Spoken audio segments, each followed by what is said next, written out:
जकड़ ढीली कर देती है, वो अपने आप मुरझा जाती है, क्योंकि श्वास की क्रिया से वो बंद हो जाती है।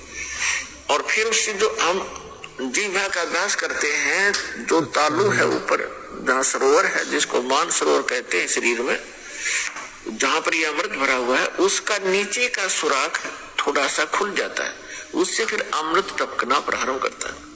अब कहने का भाव ये है कि ये सारा कुछ भी हो गया, आपकी कुंडलनी शक्ति भी जागृत होगी और वो नागिनी भी दबगी नीचे को होगी, और उधर से आपकी अमृत क्रिया भी सिद्ध होगी। फिर अब क्या होगा, उससे क्या होता है कि शरीर के अंदर ज्यादा भोजन आहार की आवश्यकता नहीं रहती।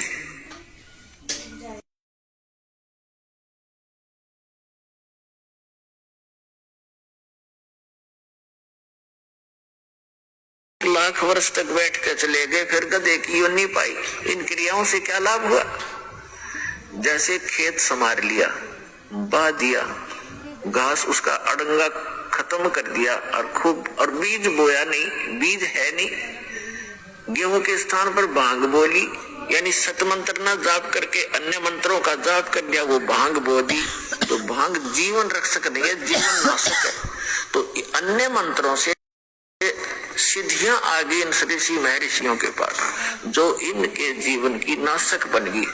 आम जनता मत ये ऐसे हो गए जैसे प्रभु पाक के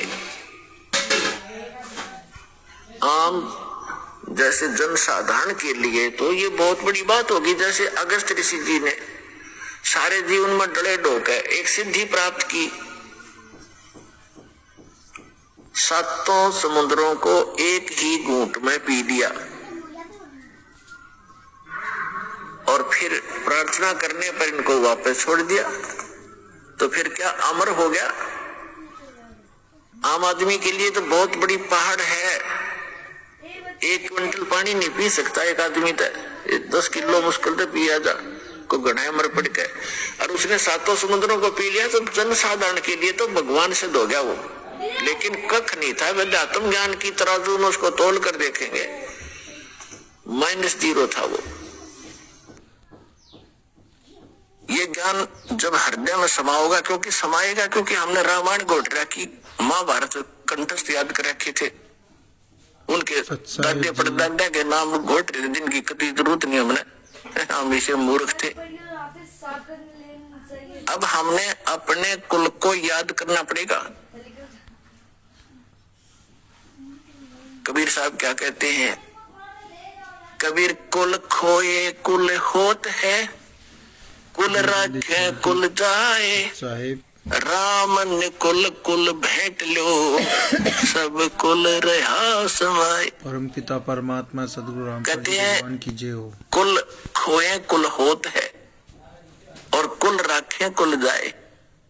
हम अपने वंश को बचाने के लिए और भगवान से दूर रहते हैं, उसी यानी परिवार के पोषण में, उसे के सब कुछ करने में हम भगवान के लिए समय नहीं निकाल पाते हैं कि मेरा परिवार है, मेरा कुल चले। कहते यूं कुल तो रहेगा ही नहीं, ये तो तेरा वंश रहेगा ही नहीं। एक कुल होत है और कुल राखे कुल जावे, और कहते राम ने कुल कुल भेंट लो, जिसमें सब कुल रहा समाए। आप उस कुल में आ जाओ, जैसे आप इस दास के वचन के बेटा बेटी होगे। 2 प्रकार से वंश है यहाँ पर, एक तो बिंद से यानी माता पिता के संयोग से, एक तो वो कुल है, वो कुल तो नाशवान है, और एक कुल है जो वचन के बेटा बेटी होगे। आपने दास से दीक्षा ली, आप मेरे वचन के पुत्र पुत्री होगे, आप एक राम कुल हो गया, आपका भगवान वाला वंश शुरू हो गया।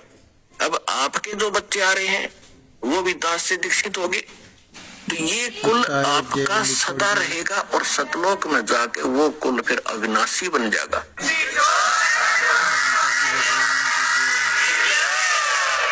तो यह परमात्मा कहते हैं